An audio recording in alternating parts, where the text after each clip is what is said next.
is Touchdown Friday night. All right, another great night on the high school fields, and we are here for it as the regular season nears an end. Yeah, those region standings are narrowing down. Just 2 weeks left in the regular season, Janir. Yeah, it's do or die at this point for teams in search for a region title. Everything on the line in 5A Region 6. Portland Beach, the Panthers haven't beaten the Bucks since 1990. How about this for fourth down plays?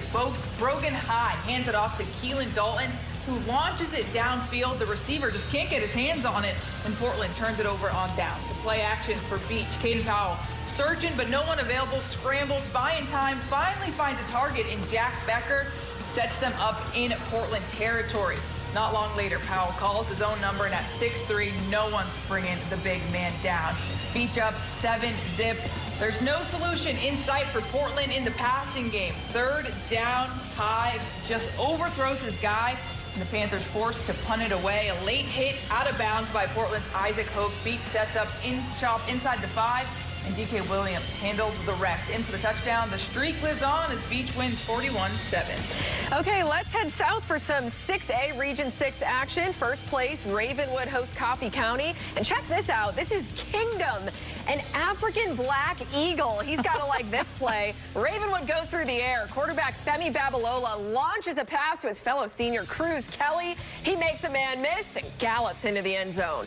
More where that came from. Now Maverick Chance is the QB. He slings a pass to Cy Longley. He's slithering down the sideline, crashes into pay dirt. That makes it 21-0. The Raptors defense gets in on the highlights here. Nathan Moser darts into the backfield and sacks the Coffee County QB. So the Ravenwood offense gets one more play before the end of the first quarter. It's an untimed down. Here's what they do with it. Chance heaves it. Easy TD for Longley. The cheer team got their kicks in tonight. Ravenwood rolls 42-7. That's how they do it. All right, there's been some buzz about Vanderbilt putting on the press on Georgia commit Jared Curtis. He's going to the game tomorrow, right? Well, look who's at his game tonight. That would be Georgia offensive coordinator Mike Bobo. He watched Nashville Christian's defense swallow up Ezel Harding quarterback Julian Murdoch on their first drive of the game. And then after that, well, it was time for the offense to go to work for the Eagles, and yeah, here we go. Nashville Christian, they're moving. Curtis, he's a dual threat guy. Here he uses his legs. That is a first down. And then a little later in the drive, Curtis quickly swinging it out to Zane Crampton, who keeps things moving along there on the sidelines. And then finally, TJ Ward, what a running back for these guys. He is not to be overlooked. Got all kinds of speed, rips off about 30 yards here. That's a touchdown. And look at the Eagles just rolling, undefeated, 65-12. Greenhill in the driver's seat in 6A Region 4. Lebanon and Gallatin fighting to be right behind them. On fourth down, Gallatin trying to punt it away, but bobbles the snap, and the Blue Devils will take over inside the red zone. A handoff to Guyan Azita, who takes it up the middle for the touchdown.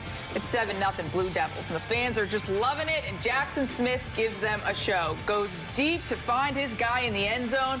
Another touchdown for the Blue Devils. 14-0 at the half. They go on to win 35-21. Huge win as far as region standings go for the Blue Devils. Yeah, for sure. Over at Father Ryan, this is a very proud father and mother of Irish senior dance member Caroline Roosh. But Brentwood Academy is in control on the field. 35-0 nearing half. Eagles QB Cruz Jenkins finds speedy Lexton Baskin. He powers ahead for a 20-yard gain and a nice little first down. A few plays later, they hand off to Wyatt Ludke, and the junior running back rumbles into the end zone. That extends the BA lead 42-zip.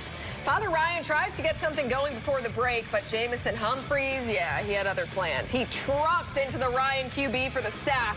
And that's kind of how the Irish's night went on offense. Brentwood Academy too dominant, locking down a 49-7 win. Okay, we got to take a break, but there are plenty more games to go, including a de facto title game in 4A Region 6. So we're going to see what the Firebirds and Blue Devils were up to this evening. But first, we let the PCH cheerleaders do their thing. What you see is what you get. You